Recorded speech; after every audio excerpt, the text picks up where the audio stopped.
우리 한국 사람들 말이 그래 한 95%가 정상 이하라는 거예요. 우리 암 환자한테 가장 좋은 비타민은 저는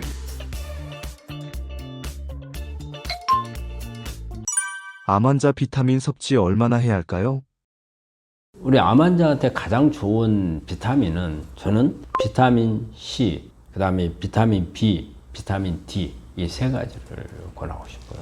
이제 비타민 C는 여러분들이 잘 알다시피 항산화 작용에 강력하고 그리고 고용량으로 썼을 경우에는 직접적인 항암 작용도 가지고 있죠.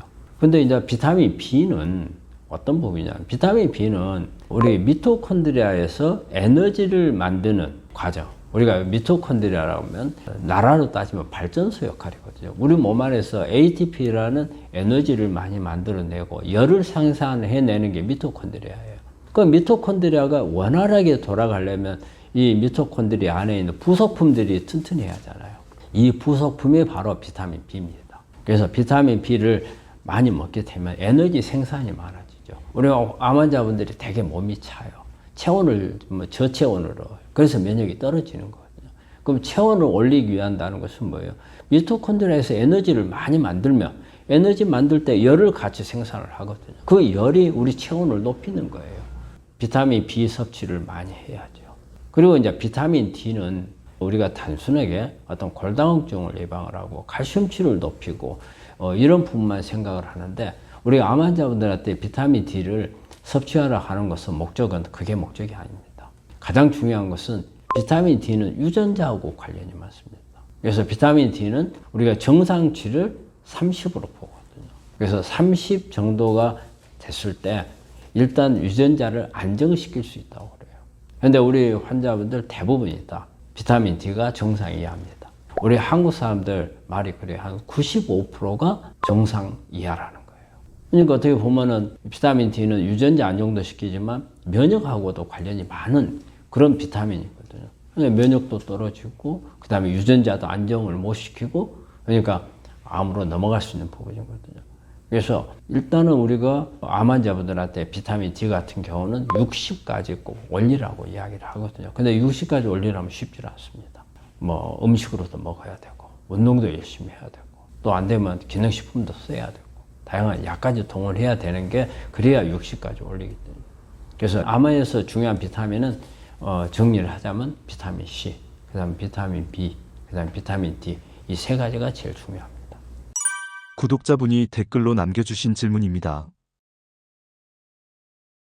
첫 질문입니다. 결국 끓인 물을 마셔야 하는군요 라고 질문이 되어 있는데 제가 아마 이분이 물을 어떻게 섭취하는가에 관심이 많아서 이 질문을 한 것 같아요. 근데 저는 끓인 물은 그렇게 바람직하게 생각하지는 않거든요.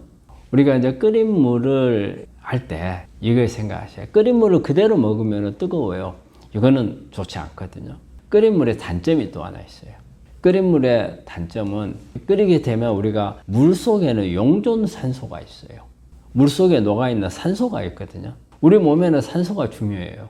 특히 산소 공급이 잘 되어야 암세포가 성장을 못 하거든요. 그런 면에서 보자면 끓인 물은 산소가 없어요. 용존 산소가 다 발산이 돼버리기 때문에. 그래서 그거는 좋은 것 같지는 않고요. 그건 또 너무 이제 반대로 찬물 같은 경우는 우리 몸에 체온을 떨어뜨리고 그래서 결과적으로 스트레스를 주고 면역을 떨어뜨리는 기능이 있다고 그래요. 장기간 이렇게 찬물을 마셨을 때는 우리 면역에 영향을 줄 수 있기 때문에 그것도 반대고 그래서 저는 미지근한 물이 가장 좋은 것 같아요. 미지근한 물은 그래도 조금 용존산소도 남아있고 또 어떻게 보면 어떤 약간의 좋은 살균을 할 수 있는 그런 기능도 같이 가지고 그래서 우리 암 환자분들은 가능한 저는 미지근한 물을 권합니다. 구독자분이 댓글로 남겨주신 질문입니다. 다음 질문입니다. 암 환자의 좋은 음식 알려주세요. 근데 우리가 암 환자의 좋은 음식 제가 역으로 한번 질문을 드려볼게요. 우리 환자분이 아마 여러 책이라든지 방송이라든지 유튜브에 보면은 아마 수많은 음식들이 항암 음식들이라고 나올 거예요. 근데 그 음식들을 어떤 데는 보면은 좋다고 나온 데가 있고 또 어떤 데는 안 좋다고 나오는 게 있어요. 그거는 왜냐면 음식도 어떻게 보면 좀 상대적인 것 같아요. 사람마다 다릅니다. 받아들이는 게 어떤 사람한테는 아주 효과가 있을 수 있지만 없을 수도 있어요. 저희가 이제 그 음식이 면역을 얼마나 올리는가 이런 이제 검사를 하는 방법이 있거든요. 근데 거기에 보면은 우리가 좋은 것들이 많이 있죠. 마늘이라든지 생강이라든지 양파, 뭐 고구마, 뭐 다양한 음식들이 항암 음식들이라고 돼 있는 것들이 있어요. 그런데 그 검사를 해보면 모든 사람한테 같은 효과를 내는 게 아니에요. 사실 마늘 같은 경우도 면역을 올리는 작용을 우리가 검사를 해보면 6명에서 7명밖에 못 올려요. 10명을 검사를 했다 했을 때. 60% 70% 정도라고 봐야 되거든요. 그러면 6명은 효과가 있고 4명은 효과가 없어요. 그렇기 때문에 여기서 어떤 객관적으로 이 음식은 좋고 이 음식은 나쁩니다. 이렇게 말을 할 수 없어요. 그렇지만 통계적으로 보자면 어떤 음식들이 좋을 건가 그거는 제가 한번 언급해 드릴 수가 있는 게 보통 이제 우리가 그 타임지가 선정한 세계 10대 항암 제1번이 뭡니까? 마늘입니다.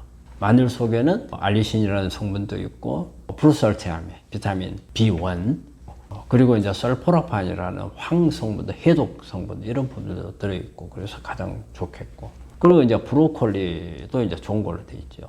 그래서 이제 브로콜리가 우리 환자분들이 브로콜리를 먹는 가장 주 목적이 뭐예요? 이 안에 들어있는 어떤 설포라판이나 이런 것도 있겠지만 셀레늄이거든요. 셀레늄이 많은 음식이라 해가지고 우리가 브로콜리가 알려져 있잖아요. 근데 사실 브로콜리가 우리 한국 토양에서 재배한 게 브로콜리 속에 셀레늄이 그리 많지 않아요. 왜냐하면 우리 토양에 화강암이 많아가지고 화산토가 별로 없어서 셀레늄 자체가 토양에 별로 없어요. 그러다 보니까 브로콜리가 충분한 그런 셀레늄 함량이 되질 않거든요. 그래서 우리 환자분들은 되게 저는 이제 셀레늄을 따로 이렇게 권하는 이유가 바로 그거거든요. 그리고 이제 그 외에 양파 같은 경우는 케르세친이 많이 들어있죠.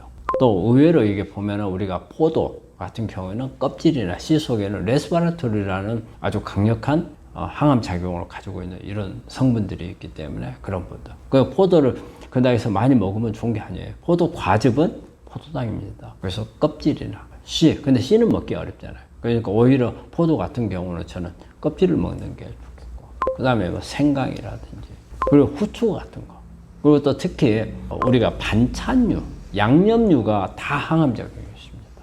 양념은. 그래서 양념류를 잘 먹는 게 좋아요. 그리고 모든 십자호과 식물도 배추, 그 다음에 뭐 부추, 그 다음에 파 이런 부분들이 전부 다 항암 작용을 다 가지고 있어요. 나열하자면 끝이 없는 것 같아요. 이렇게 크게 볼 때 일단 식물성 채소류는 항암 작용을 가지고 많이 있다. 그리고 면역도 올리는 부분들이 채식에 많이 있다. 이런 말씀을 드립니다.